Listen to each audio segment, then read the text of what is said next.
오늘 하나님께서 우리에게 주시는 말씀은 고린도전서 4장 1절에서 13절 말씀입니다.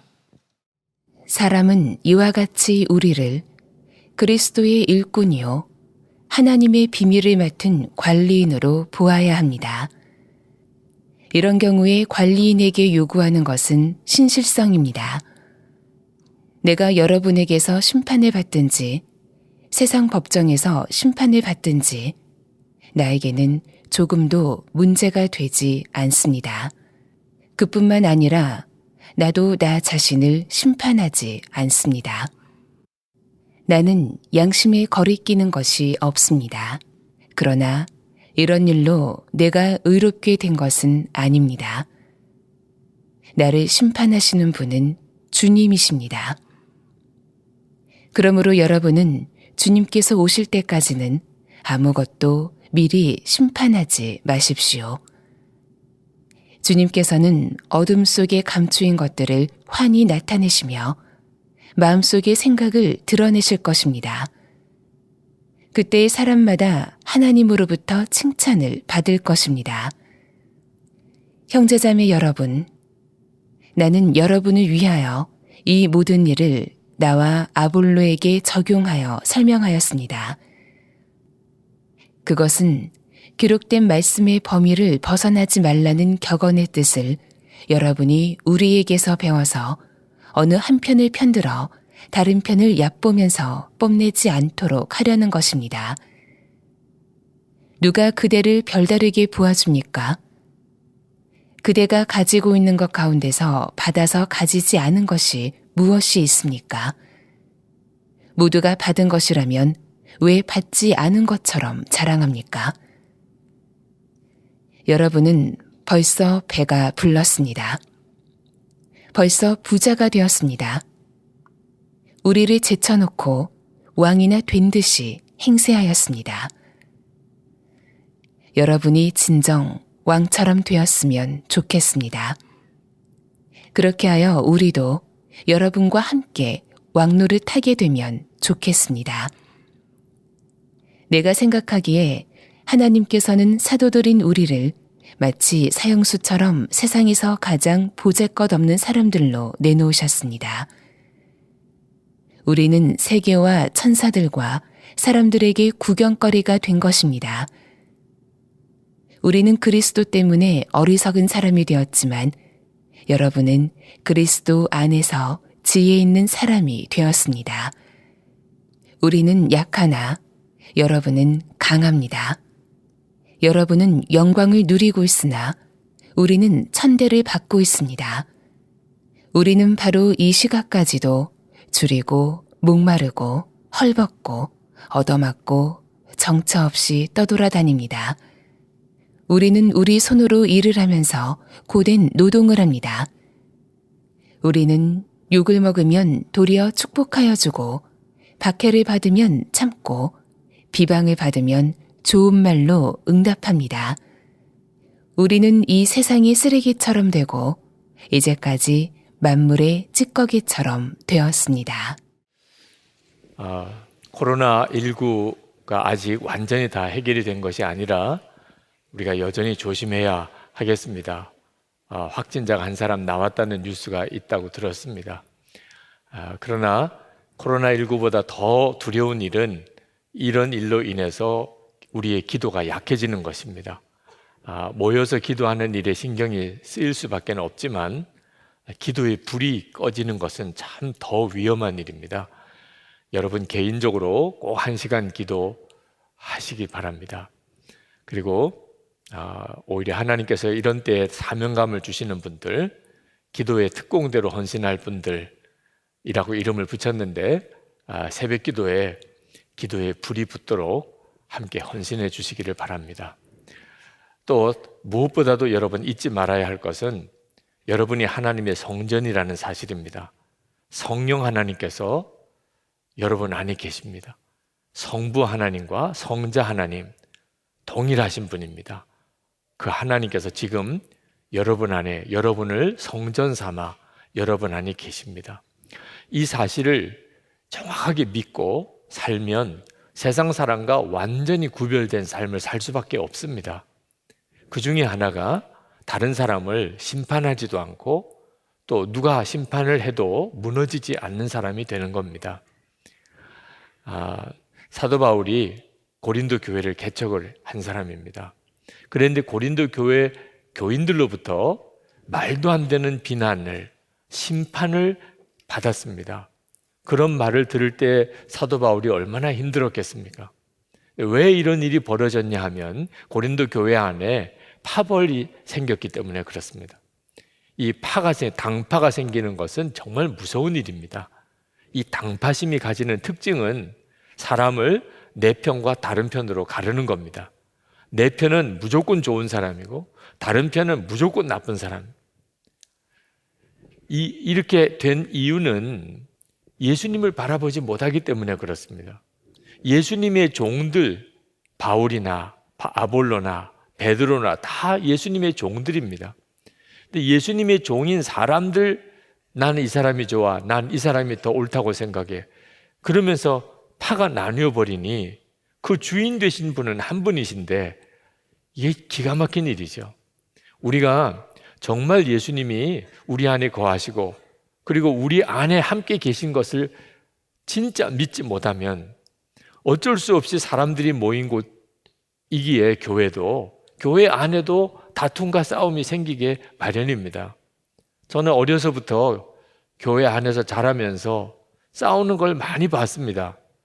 참 어린 나이에도 이해가 안 되는 것이 그렇게 친하던 분들이 원수가 되고 그렇게 싸우던 분들이 또 어느 날 갑자기 또 무리지어 돌아다니는 거 볼 때 어린 아이들도 참 어른들 이해가 안 된다 그런 생각이 들더라고요.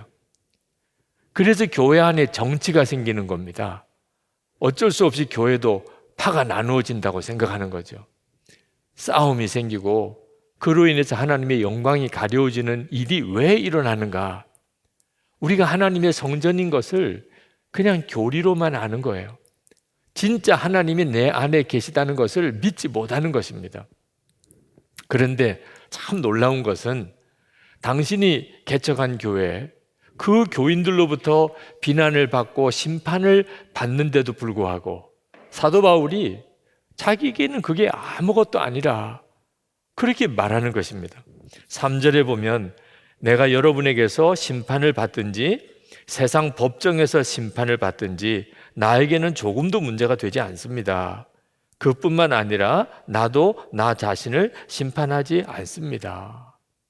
사도 바울은 어떻게 이런 말을 할 수 있었을까요? 예수님을 분명히 바라보고 있었기 때문입니다. 심판은 주님이 하시는 것이 진짜입니다. 그 주님을 바라보고 있으니까 다른 사람을 심판하지도 않고 누가 심판을 한다고 해서 무너지지도 않는 겁니다. 사도 바울이 비난의 말을 들었을 때 사도 바울은 자기 자신을 돌아보았습니다. 내가 정말 그런 말을 들을 만한 일을 했나? 근데 그렇지 않았습니다. 양심에 조금도 거리끼지 않았다고 그랬습니다. 그렇다고 해서 사도 바울이 자기가 온전한 의인이라고 말하는 것은 아니었습니다. 그런 비난을 받을 일은 하지 않았던 겁니다. 그리고 그것을 자기 안에 계시는 예수님이 아십니다. 그러면 충분하다는 거예요. 예수님이 아시면 됐지. 주님이 다 아시는데 이건 정말 대단한 고백입니다. 여러분, 사람의 심판보다 정말 무서운 게 주님의 심판입니다. 주님 보시는 앞에 괜찮습니다. 그러면 괜찮다는 거예요. 4절에 보면 나는 양심에 거리끼는 것이 없습니다. 그러나 이런 일로 내가 의롭게 된 것은 아닙니다. 나를 심판하시는 분은 주님이십니다. 나를 심판하시는 분은 주님이십니다. 이 고백이 사실 사람의 심판보다 더 두려운 것이죠. 근데 그 앞에서 거리낌이 없으면 심판을 누가 해도 무너질 이유가 없습니다. 시간만 지나고 나면 하나님이 다 바로잡아 주실 것입니다. 오해가 있으면 다 밝혀주실 겁니다. 굳이 지금 그것 때문에 변명하고 그것 때문에 흔들릴 이유가 없습니다.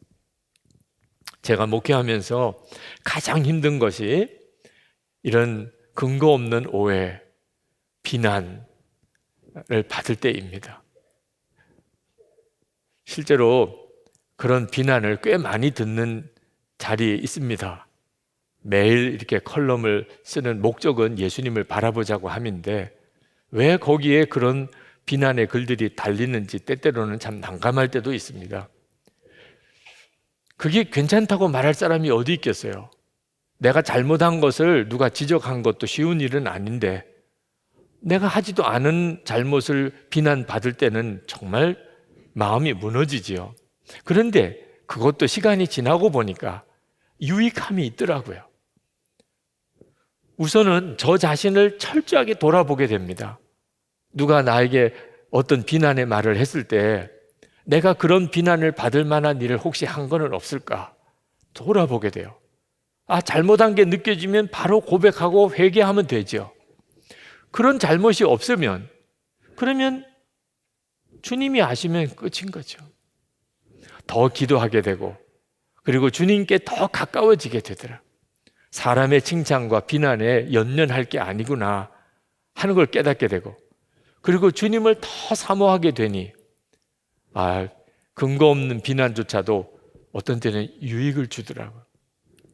실제로 교회 일을 열심히 하고 또 교회에서 어떤 중한 직책을 맡은 분들 중에 어떤 사람의 말 한마디 때문에 속절없이 무너지는 사람들을 많이 봅니다. 내가 왜 이런 말을 듣고 해야 돼요? 왜 내가 이런 말을 들어야 됩니까? 아주 막 흔들리고 어떤 분들은 스스로 자책해서 무너지는 사람들도 있습니다. 이유는 하나입니다. 모든 것을 정확하게 판단하시는 주님을 바라보지 못하기 때문에 그렇습니다. 사람의 칭찬, 사람의 비난에 연연하고 사는 겁니다. 어떤 사람은 다른 사람에 대해서는 이빠른 말을 많이 하는 사람이 있습니다. 근데 자기가 비난을 받을 때는 못 견뎌 하는 사람이 있습니다. 그 사람들도 영적으로 어린아이인 거죠. 똑똑한 게 아니고 어린아이인 겁니다. 우리가 하나님의 성전인 것을 정확하게 아는 것은 대단히 중요합니다. 심판하지도 않고 심판을 받는다고 무너지지도 않습니다. 어느 목사님이 사람의 말에 굉장히 예민한 분이 계셨는데 어느 날 목회 그만두시겠다고 그랬습니다. 어느 교인의 말 한마디 때문에 나 더 이상 목회 못하겠다고. 그걸 지켜보던 사모님이 참 안타까워서 그 목사님에게 그런 말씀을 드렸습니다. 당신이 사람의 말에 대해서는 그렇게 중하게 생각하면서 하나님이 주시는 말씀에 대해서는 왜 그렇게 관심이 없습니까? 목사님이 충격을 받았어요. 내가 그런가? 생각해 보니까 하나님이 나에게 뭐라고 하시는가에 대해서는 신경을 안 쓰고 살았어요. 그래서 하나님께 나아갑니다. 하나님, 주님이 보시기에는 어떻습니까? 그러면서 이분이 그 위기를 넘어갔어요. 사도 바울은 자기 자신이 그리스도의 일꾼, 종이라는 뜻이죠. 그리고 하나님의 비밀을 맡은 관리인이라고 그렇게 고백했습니다. 1절에 보면 사람은 이와 같이 우리를 그리스도의 일꾼이요 하나님의 비밀을 맡은 관리인으로 봐야 합니다. 이런 경우에 관리인에게 요구하는 것은 신실성입니다. 이 고백이 사도 바울이 정말 예수님과 동행하는 사람이었구나 하는 증거예요. 자기를 예수님의 종이라 하나님의 비밀을 맡은 관리인이라고 한 거예요. 그러니까 사실 고린도전서 3장에서 고백한 것처럼 아무것도 아닌 거예요. 아무것도. 심은 자도 물 주는 자도 아무것도 아니로되 오직 자라게 하시는 분은 하나님이시죠. 나는 예수 그리스도의 종일 뿐이에요. 하나님의 복음의 비밀의 관리인입니다. 바울도 아볼로도 베드로도 다 똑같아요. 그러니까 오직 예수님만 바라보는 겁니다. 당신은 주님의 종이니까 주님이 하라는 대로 해야 하니까. 그래서 실족하지 않게 되고 이것이 바로 하나님의 종된 자의 신실성입니다. 주님을 항상 주목하고 주님이 하라는 대로 하는 사람. 그리고 고린도 교회 교인들에게 여러분들도 그렇게 해야 합니다. 사람 바라보지 마세요. 나는 아볼로파다, 나는 바울파다, 나는 베드로파다. 제발 그렇게 하지 말고 그 주인 되시는 예수님을 바라보세요. 우리가 정말 예수님을 바라본다면 섣불리 어떤 사람을 심판하게 되지 않습니다. 5절 말씀에 그러므로 여러분은 주님께서 오실 때까지는 아무것도 미리 심판하지 마십시오. 모든 것을 아시는 분은 예수님밖에 없기 때문입니다. 5절 하반절에 주님께서는 어둠 속에 감추인 것을 환히 나타내시며 마음속에 생각을 드러내실 것입니다. 솔직히 말해봅시다. 우리가 사실을 다 알 수 있어요? 어떤 사람의 마음 속까지 우리가 다 알 수 있습니까? 어떤 사실 형편에 대해서 우리가 정확하게 볼 수 있습니까?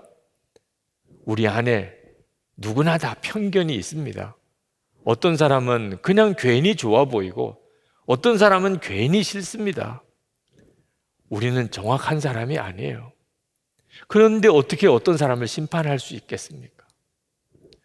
심판은 전적으로 주님이 하시는 거죠. 우리가 하나님 앞에 가 섰을 때 가장 두려울 일이 무엇일까? 이사야가 하나님을 뵙고 입술을 부여잡고 떼굴떼굴 구르면서 두렵다고 그랬습니다. 말 함부로 했던, 하나님 앞에 섰을 때 우리가 말 함부로 했던 것, 어떤 사람에 대해서 내가 함부로 말했던 것이 얼마나 두려운지. 여러분, 사도 바울을 욕하고 판단하고 심판했던 사람들, 지금 하나님 앞에서 어떤 심정이겠습니까? 이것이 오늘 우리가 명심해야 될 일입니다.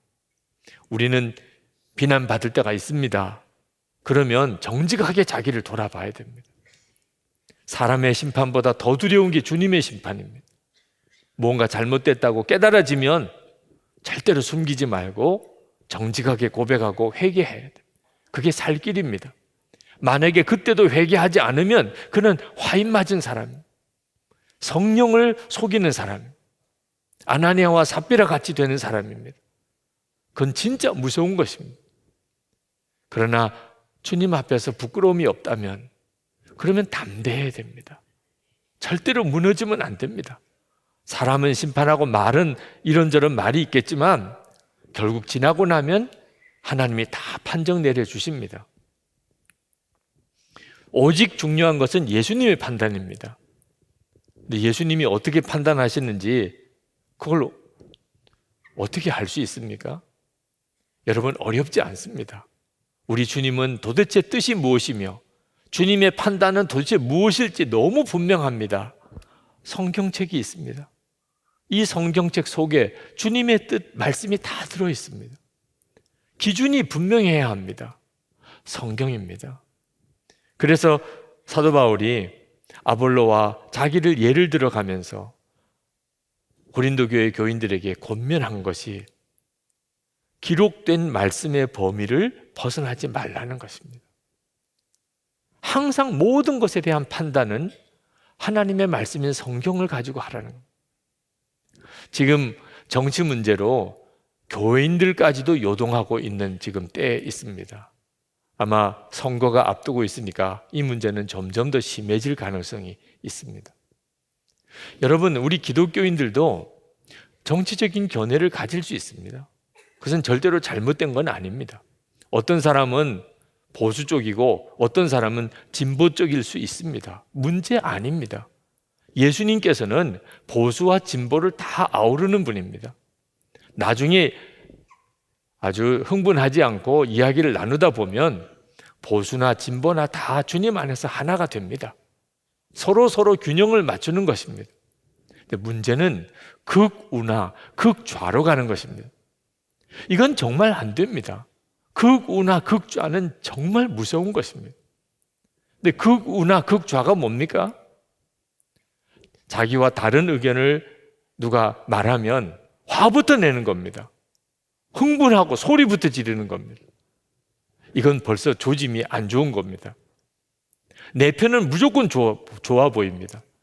나하고 다른 편은 무조건 나쁩니다. 이건 벌써 정도를 넘어선 겁니다. 어떤 목적을 이루기 위해서 좀 수단과 방법은 좀 잘못되어도 괜찮다. 이건 진짜 무서운 생각입니다. 완전히 마귀에게 속는 겁니다. 하나님의 성전된 사람, 예수님이 그 마음에 거하시고 그 사람이 왕이 된 사람은 그렇게 할 수가 없습니다. 여러분, 여러분이 만약에 이런 경향으로 흐르고 있다면 반드시 바로 잡아야 합니다. 성경은 기록된 말씀의 범위를 벗어나지 말라고 그랬습니다. 성경은 도대체 뭐라고 기록을 하고 있습니까? 하나님께서는 우리를 화목하게 하는 직분을 주셨다고 말씀했습니다. 고린도후서 5장 18절에 그가 그리스도로 말미암아 우리를 자기와 화목하게 하시고 또 우리에게 화목하게 하는 직분을 주셨으니, 우리는 하나님과 원수였습니다. 그런데 하나님께서 우리를 위해서 독생자를 주셔서 십자가에 죽게 하시고 우리 위에 피 흘려 우리의 죄를 속죄하시고, 그리고 우리를 하나님 자녀 삼으셨습니다. 하나님과 우리 사이를 화목하게 하셨어요. 이것이 우리가 받은 은혜예요. 그런 은혜를 받았고 그 예수님이 지금 내 안에 거하시는 게 그게 사실이라면 우리도 화목하게 하는 일을 해야 하는 것입니다. 그래서 화목하게 하는 직분을 주셨다는 겁니다. 여러분, 하나님의 성전된 사람도 정치에 대한 의견은 가질 수 있습니다. 누구나 다 자기 의견을 편안하게 말할 수 있어야 합니다. 말도 못하는 분위기를 만들면 안 됩니다. 사람의 눈치를 보고 자기 말을 제대로 못하는 것은, 이건 무서운 사회가 되는 겁니다. 민주주의는 누구든지 자기 의견을 말할 수 있는 사회입니다. 그 민주주의를 우리가 얻기 위해서 얼마나 많은 희생을 치르고 어려움을 겪었습니까? 이제 겨우 자유민주주의 시대에 살고 있는 겁니다. 그러나 교회 안에서는 기준이 있어야 합니다. 무슨 기준입니까? 하나님의 말씀입니다. 하나님의 말씀이 항상 기준이어야 합니다. 이 기준을 무시하면 그러면 교회를 깨트리는 자가 됩니다. 하나님의 말씀에 근거해서 이것이 옳은 것 같다. 하나님의 말씀에 근거해 보니까 이렇게 해야 되는 것 같다. 하나님의 말씀이 그렇다면 받아야 합니다. 물론 나라를 걱정하는 분들이 계시다고 들었습니다. 기도해야 되는 문제고, 안타까우니까 그러니까 말을 자꾸 하게도 되죠. 영상도 막 보내기도 하고, 심정은 충분히 이해가 됩니다. 그러나 같은 교인들 사이에 우리 더 이상 이런 이야기 하지 말고 이런 건 보내지 않으시면 좋겠습니다. 그러면 절제할 줄 알아야 됩니다. 예수님께서 왕이신 사람은 절제할 수 있는 열매가 있어야 합니다.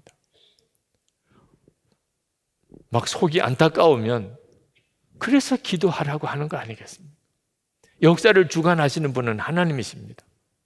사람이 아무리 세력을 가진 것 같아도, 아무리 수가 많은 것 같아도 역사는 하나님이 움직이십니다. 그래서 우리에게 기도에 축복을 주신 거 아닙니까? 그래서 기도하는 거죠. 고린도 교회 지도자들은 아주 교만하고 스스로 자기가 모든 걸 다 안다고 생각하고 자기를 자랑했습니다. 7절에 보면 누가 그대를 별다르게 보아줍니까? 그대가 가지고 있는 것 가운데서 받아서 가지지 않은 것이 무엇이 있습니까? 모두가 받은 것이라면 왜 받지 않은 것처럼 자랑합니까? 모든 걸 다 하나님으로부터 받아놓고서도 마치 그게 자기 것인 것처럼 자기를 높이고 자랑하는 사람, 그리고는 판단하고 심판하는 역할을 합니다. 그건 하나님만이 하시는 일. 자기가 왕이 된 것처럼 그렇게 행세하는 사람들, 이건 정말 무서운 죄입니다. 8절에 여러분은 벌써 배가 불렀습니다. 벌써 부자가 되었습니다. 우리를 제쳐놓고 왕이나 된 듯이 행세하였습니다. 예수님을 바라보지 못하니까 이렇게 교만하게 되는 겁니다. 주님을 바라보는 사람은 절대로 이런 행동을 할 수가 없습니다. 사도 바울은 그들에게 이렇게 말합니다. 여러분이 아주 왕이 된 것 같군요. 아니, 이 세상에서 왕 노릇 할 수 있으면 좋은 거지요.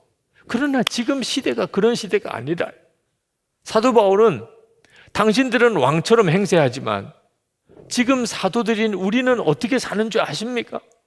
고린도 교회에서 편안하게 목회할 수 있는데 그걸 다 내려놓고, 그리고는 복음을 전하려고 말할 수 없는 지금 핍박과 어려움 가운데 마치 사형수가 된 것처럼 비참한 처지에 그들이 있다고 고백을 했습니다. 10절 말씀에 우리는 그리스도 때문에 어리석은 사람이 되었지만 여러분은 그리스도 안에서 지혜 있는 사람이 되었습니다. 우리는 약하나 여러분은 강합니다.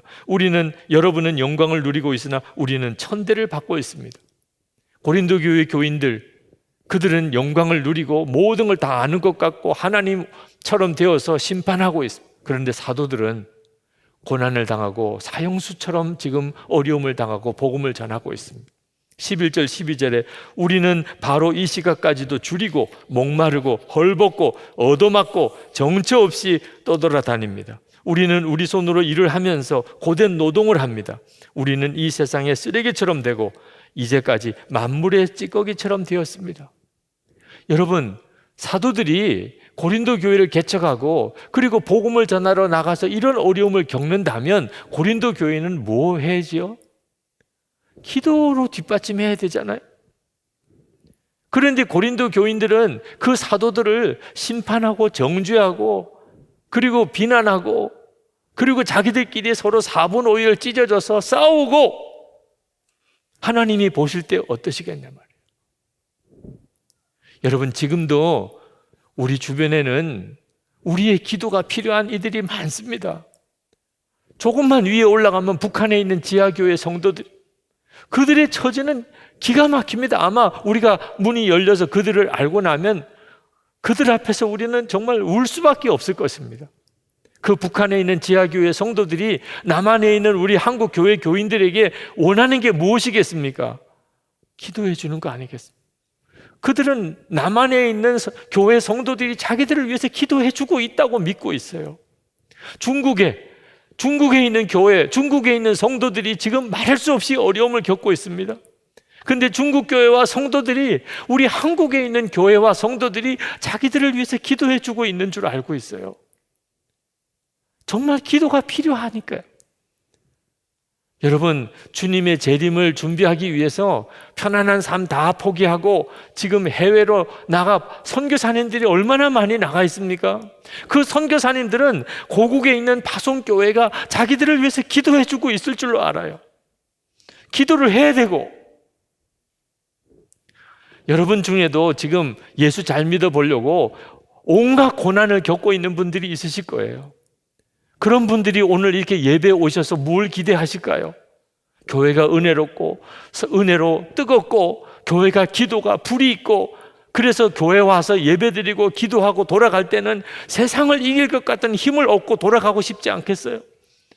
그런데 싸우면 되겠습니까? 싸우면 무슨 힘이 있어요? 여러분, 부부 싸움하면 새벽기도 나올 힘도 다 잃어버리잖아요. 우리에게는 싸울 일이 계속 많이 일어납니다. 사람들끼리 모였기 때문에 미성숙한 사람도 많습니다. 그러니 어쩔 수 없이 싸울 일들, 다툴 일들이 일어나요. 여러분, 그때 우리가 싸우면 기도 힘 다 잃어버려요. 북한 교회는 어떻게 해요? 중국 교회는 어떻게 하냐고요? 선교사님들은 어떻게 하고? 지금 우리 중에 죽을 것 같은 어려움 속에 있는 성도들은 어떻게 하라고? 교회가 싸우면 안 된다. 기도의 불이 꺼지면 안 된다. 그래서 좀 바보 취급 받으면 어때요? 바보 취급 받으면. 무시당하면 어떠냐고, 무시당. 좀 억울하면 어떠냐고요. 교회가 하나 될 수 있다면 진짜 기도해야 될 때인데 지금 12절 13절에 우리는 욕을 먹으면서 도리어 축복하여 주고 박해를 받으면 참고 비방을 받으면 좋은 말로 응답합니다. 사도들이 복음 전하는 거 하나 때문에, 교회를 세워야 하기 때문에 그들은 그렇게 했다는 거예요. 우리도 그렇게 하면 어떤 속회나 어떤 공동체나 어떤 교회나 다 일어납니다. 그리고 지나고 나면 하나님이 다 밝혀주세요. 누가 정말 잘한 건지, 누가 진짜 주의 종인지. 저는 이 설교를 준비하다가 사도 바울의 믿음이 부럽더라고요. 고난 당하는 줄 알아요. 고린도 교회에 있으면 편안해요. 나가면 고난 당해요. 그런 줄 뻔히 알면서도 사도 바울은 나갔어요. 하나님의 뜻이라고 확신했기 때문에. 그 사도 바울의 확신이 너무 부럽더라고요. 자기가 개척한 교회 교인들이 비난을 하고 심판을 하고 욕을 하고 그런 소리를 들어요. 그런데도 사도 바울은 괜찮다고 그랬어요. 예수님께서 다 아시니까. 그게 너무 부럽더라고요. 그 정도로 주님과 친밀히 동행할 수 있다는 게 너무 부럽더라고요. 고난이 두려운 거 아닙니다. 주님의 뜻을 잘 알지 못하는 게 두려운 거죠. 주님의 뜻대로 가지 못하는 게 두려운 거지 고난이 두려운 게 아니에요. 진짜 하나님의 뜻이라면 차라리 고난 받는 게 기뻐요. 예수님께서 말씀하셨잖아요. 마태복음 5장 10절에서 의를 위하여 박해를 받은 자는 복이 있나니 천국이 그들의 것입니다.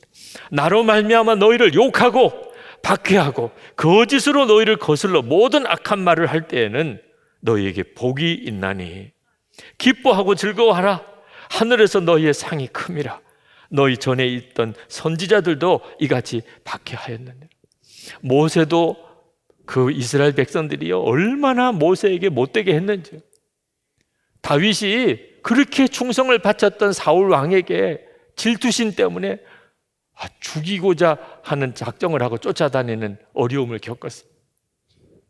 예수님과 동행하는 삶을 살 때도 어려움이 와요. 그러나 주님을 바라보면 진짜 하나님의 성전으로 살면 누가 나를 심판해도 무너지지 않습니다. 예수님 한 분이면 충분하니까. 오늘 이 시간 여러분의 가정, 여러분의 일터, 여러분의 교회 생활에서 시험들 일은 계속 일어나고 또 별의별 말들 들을 때도 있습니다. 그때 주님을 진짜 믿는 사람 아니면 다 무너집니다. 누군가는 흔들리지 않는 사람이 있어줘야 돼요. 심판하지도 않고 심판받아도 무너지지도 않는 정말 예수님을 진짜 믿고 주님을 바라보는 이가 가정에 한 사람만 있어도 가정은 무너지지 않아요. 우리 교회가 무너지지 않으려면 우리가 다 그런 믿음을 가져야 돼요. 우리 사회를 붙들어 줄 수 있는 사람이 누굽니까? 교회가 어디에 있습니까? 좌냐 우냐 극단적으로 치달아가는 서로 말할 수 없이 욕을 해대는 지금 이 사회를 누가 중심을 붙들어 줄 겁니까? 우리 시간 기도하십시다. 하나님, 제 마음의 중심의 눈을 열어 주님을 바라보게 해주십시오. 예수님 한 분이면 진짜 충분한 그 믿음을 주셔서 내가 함부로 다른 사람을 판단하지도 않고 또 억울한 말을 들었다고 무너지지도 않게 해 주옵소서. 하나 되는 역사를 감당하게 하소서. 불과 같은 기도의 능력을 우리 가운데 부어주소서. 통성으로 기도하겠습니다. 은혜와 사랑이 충만하신 아버지, 놀라우신 하나님의 은혜, 하나님의 역사하심을 인해서 감사. 아버지 하나님 충만하시고 주님 들어주소서. 하나님의 크신 은혜, 하나님의 놀라우신 능력, 하나님 우리 가운데 도와여 주소서. 갈급한 마음, 사모하는 심령, 하나님 우리 가운데 부어주소서. 주님을 주목합니다. 주님을 바라봅니다. 하나님의 주님 앞에 나아가 간절한 마음과 사모하는 심정을 주님 불러주시기를 원합니다. 아버지, 오늘도 주님의 은혜를 사모하여 주님 앞에 나온 사랑하는 성도들을 붙들어 주소서. 위로하소서. 방황하고 찢기고 상한 마음에 하나님의 은혜를 주소서. 주를 보게 하소서. 주님으로 인하여 만족하게 하소서. 주님의 칭찬으로 만족하게 하소서. 하나님, 주님이 하시면 충분하게 하소서. 하나님 앞에 경건하게 하소서. 아버지 하나님, 마음이 찢기고 힘든 이들이 오늘도 주님 앞에 왔습니다. 주님 바라보는 눈을 열어주소서. 우리가 아무리 비참하고 또 허물이 많고 또 초라해도 아버지가 아들과 딸을 보듯이 그렇게 품어주시는 주님, 주님을 바라보게 하소서. 하나님의 성전된 자의 삶을 살아가게 하소서. 그리하여서 우리가 누구도 심판하지 않고 사람의 말 때문에 흔들리지도 않는 그런 견고함을 주소서. 가정을 지키게 하시고 일터의 중심을 잡게 하시고 교회를 지켜나가게 하시고 좌로 우로 극단적으로 치달아가는 이 나라와 사회를 하나로 만들어내는 역할을 감당하게 하여 주옵소서. 예수님 안에서 부으시는 은혜가 우리 안에 충만하고 또 충만하기를 원합니다. 하나님, 오늘도 전심으로 주님 앞에 예배하고 하나님 앞에 감사의 예물을 주께 올려드립니다. 믿음을 드립니다. 주님을 향한 사랑을 고백해 드립니다. 하나님 기뻐하는 뜻대로 쓰임받는 자로 살고 싶습니다. 주님, 우리를 사용하소서. 사랑하는 성도들 심령에도 은혜를 주시고 가정을 주님의 평화로 채워주시고 성도들의 일터를 복을 주소서. 성도들의 병든 몸을 깨끗하게 하소서. 하나님, 우리나라가 참 많이 어렵습니다. 경제적으로 말할 수 없이 어려워지고 있는 때에 하나님, 경제적인 회복을 주소서. 우리 국민들에게 일할 일터도 주소서. 하나님, 무너진 많은 사람들이 다시 일어나게 하소서. 생명의 복음이 전해지고 수많은 사람들이 하나님의 살아계심을 알게 하시고 하나님을 경외하게 하소서. 이 사회를 하나로 온전케 하소서. 그 일에 교회와 성도들이 중심에서 서게 해주소서. 북한의 사랑하는 동포들 구원해 주소서. 저들에게 자유와 복음을 주소서. 북한 곳곳에 교회가 세워지고 남북 주민들이 자유롭게 왕래하는 날을 속히 주소서. 김국기 목사, 김정욱 목사, 최준길 선교사, 장문석 집사님, 하나님의 손으로 구원해 주소서. 속히 석방되게 해 주소서. 열방에 나가 있는 선교사님들, 주님, 그 가족을 지켜주소서. 저들이 무너지지 않게 하시고 새 힘을 얻게 하시고 세우신 교회 안에 오늘도 하나님의 은혜가 넘치게 해 주시옵소서. 주님, 이 나라를 주님께 부탁합니다. 정치적으로 소용돌이 속에 있습니다. 주님이 지켜주시기 원합니다. 우리 주 예수 그리스도 이름으로 간절히 기도합나이다. 아멘. 우리 다 일어나셔서 찬양하겠습니다.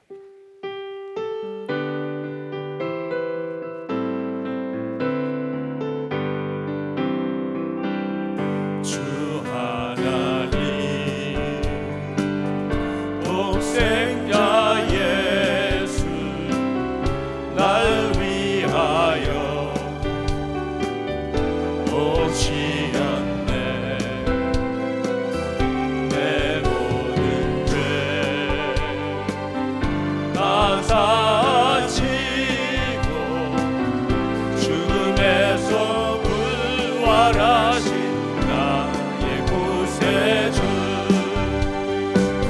살아계신 주, 나의 참된 소망, 걱정 근심 전혀 없네. 사랑의 주의 발길 인도하니 내 모든 삶의 기쁨 늘 충만하네. 그 언젠가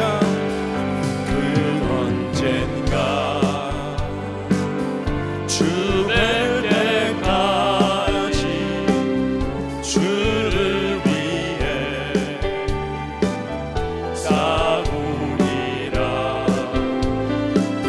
승리의 길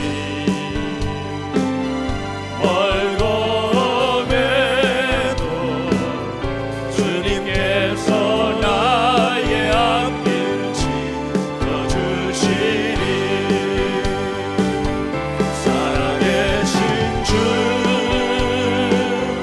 나의 참된 소망, 걱정 근심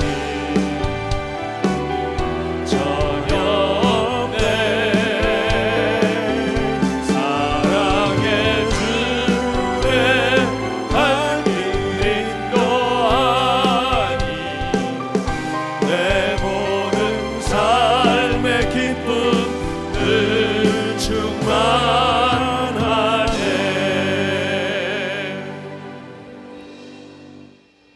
주 예수님의 은혜와 아버지 하나님의 사랑하심과 보혜사 성령님의 하나 되도록 교통하심이 예배하고 돌아가는 모든 성도들의 개인의 삶과 가정과 일터와 우리가 섬기는 우리의 삶의 모든 영역에 있는 공동체 안에 충만히 함께 하시기를 축원하옵나이다. 아멘.